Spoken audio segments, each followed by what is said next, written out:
year did you leave New York? What? What year did you leave? What year? Yeah. I left. My youngest son was born in 1978. You remember me at all? It's so hard to tell. I didn't remember yesterday.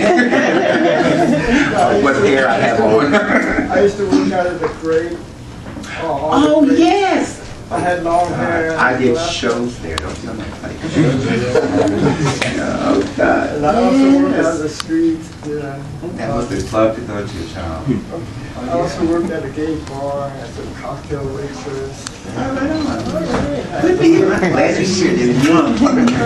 She needs to talk after. Right. That's definitely the era. That was a really hot club, y'all. So you'll look great. Trust me. They put on the shows of doom in that place. I'm still past that stuff.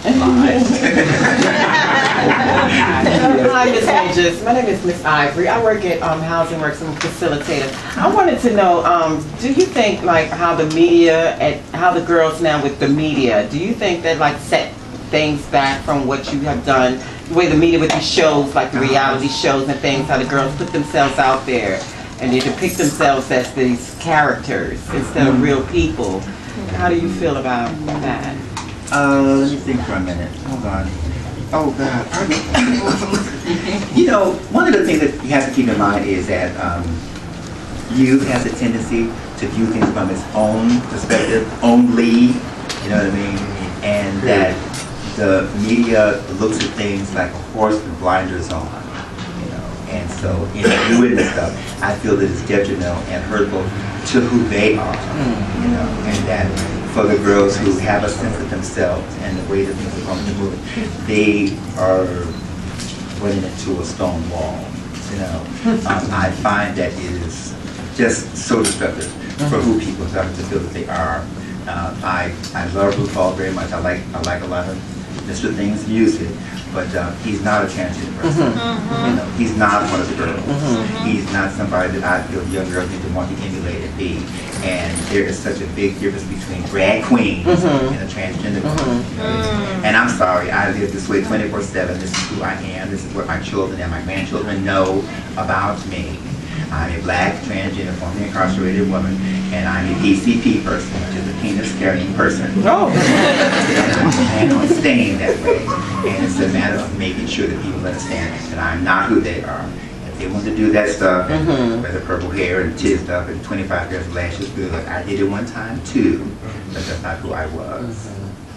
And so that's what I feel is going on. I have issues over the movies that are coming out of Hollywood that are bothering us. John Travolta as the mother of the child in Hairspray.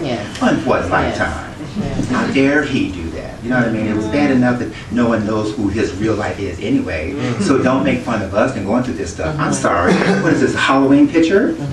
You know, and Tootsie and all this other stuff. How dare you take straight men and then squeeze them into drag and say, oh, see, that's the way that community is. When there's bunches of us in Hollywood who can do that stuff. Talented, beautiful, marvelous, outrageously smart girls that they overlook.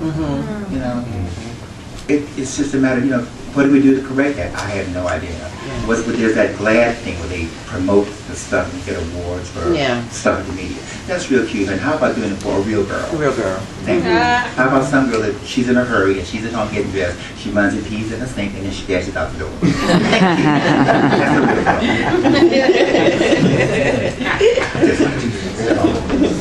a real girl. Just so everyone knows, we have 5 more minutes left, so if you have something to say, make sure you get a chance to say it.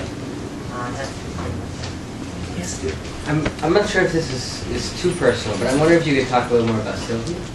I mean, like, we know a lot about her legacy, but I don't know if I know personally a lot about her as a person, and like, particularly the way that she died, like, what happened there, and if you could shed a little light on her life, that would be really beautiful. Well, you know, she was fun.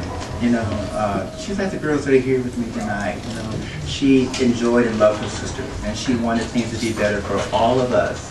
Not just for the few of us who happen to be white and passable and pretty, or who've gone over, gotten the change in Europe and ran back over here and lorded over the rest of us and stuff. She wanted all of us to have a piece of that. And in the, in the beginning, her and I argued over that kind of stuff at the time, and being young myself, I didn't have time for bullshit. Oh, fuck those other girls. I want to do what I need to do with me, But she kept at a lot of us, you know what I mean? And she was a true person. She had a great sense of humor, and you could piss her off in a heartbeat, and she would stand up and curse you out and tell you so, And at the time, I was young and light-skinned, trying to be cute, and I was like, oh no, I could never do this. And I said, oh, I would never do that. Child, please, I'll swallow a sailor. I'm ready to kick fucking ass because of her and in her honor. And it's hurtful to hear people talk about her as if she was insane or she was crazy. Well, she did drugs. Miss Thing, we have to do something to get through the day with the crack and you shoving out, telling me that it's the sky.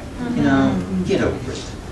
She was a wonderful human being. And the stuff that you hear about her and the way that she died was sad.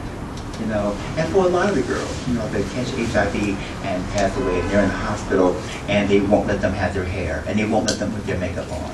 You know what I mean? And they won't give them a bra so that they can be comfortable. How dare you go through that stuff and take this other human being and degradate them like that because that's what you think should be done to them. It's sad and it's hurting.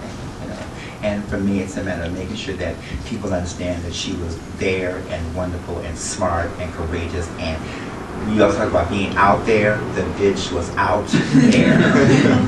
And I want everybody to be. I want us to not just come out of the closet.